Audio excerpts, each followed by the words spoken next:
Thank you, Mr. Chairman, and thank all of you for being here. We appreciate your participation.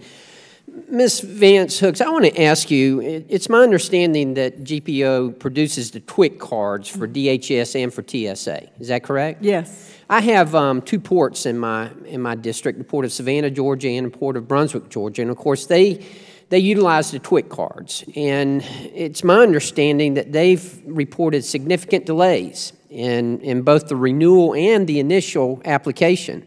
And I'm just wondering, is there a problem here? Is there a problem with producing the cards? Are you referring to a recent statement? Because when we took over several months ago, we had a backlog. Now, let me be clear. We just took over that business, and that was, I believe, in May or June of 2014. And when we took over that book of business, we had a backlog that we had to clear up. It is my understanding, sir, and I need to check, that things have been going very well since then. Okay, but prior to that, they did have significant backlogs, but that was with another carrier. Well, it's my understanding that they've had a backlog and that there Yes. are problems. So Right. if you could check into that, I would will. sincerely appreciate it, because Sure. this, of course, is commerce, and this is a problem, and a big problem in our district. So. Sure, I'll be happy to do that, but I want to be clear that we did inherit the backlog back in June, but we made good efforts to reduce that backlog, and I know this for a fact because I was heavily involved in it. Okay, can you describe some of those efforts to Sure. When we began to launch, we ran into a problem with the speed rate of the information coming across. And this is a really good example of how well we work with the private sector, because we work with GDIT on this. And GDIT put all of their best people on it, innovation, creativity. They worked diligently for weeks to make sure that they could correct that speed rate.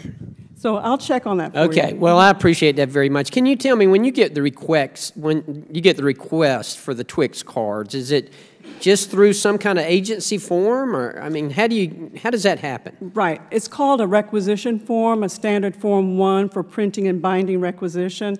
And this requisition form recognizes that a secure credential is a printed product. So it has a lot of questions on there about the pre-press work and all of the specific requirements that are attached to it. And then there's an MOU attached to it.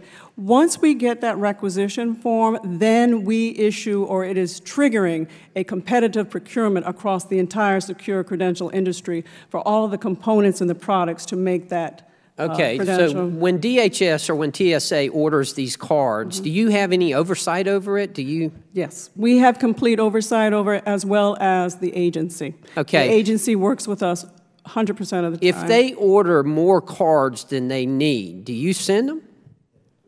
They give us the order about what they need, and then we respond. We only produce what they tell us to produce.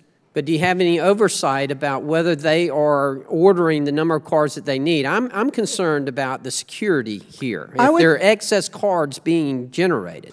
Okay, they give us an order for X number of cards, we produce them. They have their own oversight where they are responsible for those cards once we deliver it to them, and that's the point. Okay, so you're just following the order. If it says, give me 100 cards, you're sending 100 cards. That is correct. No oversight on that whatsoever, no security clearance? No. The oversight is on the production of the cards and taking care of those cards from the moment that we create them to the moment that we transport them to the facility of TWIC. Once TWIC takes ownership, that is their problem. Okay, so if there are excess cards that have been generated, it's not your fault, you're just filling the order. If there are excess cards, it's on their end, sir. Okay, well, getting back to the delays that they've experienced, tell me about the FAR, what's referred to as the FAR procedures. Do you implement those? Do you utilize those procedures?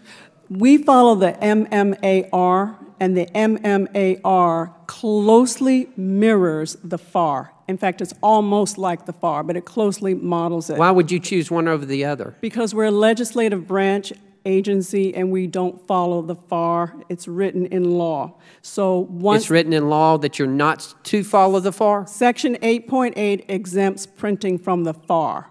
Therefore, the MMAR was developed to closely mirror and model the FAR. Okay, but we still have the backlog. If you can please check into that, I would appreciate it very much. Absolutely. We need to know. This is very important. Sure. Thank you, and I yield back, Mr. Chairman. Thank you, sir.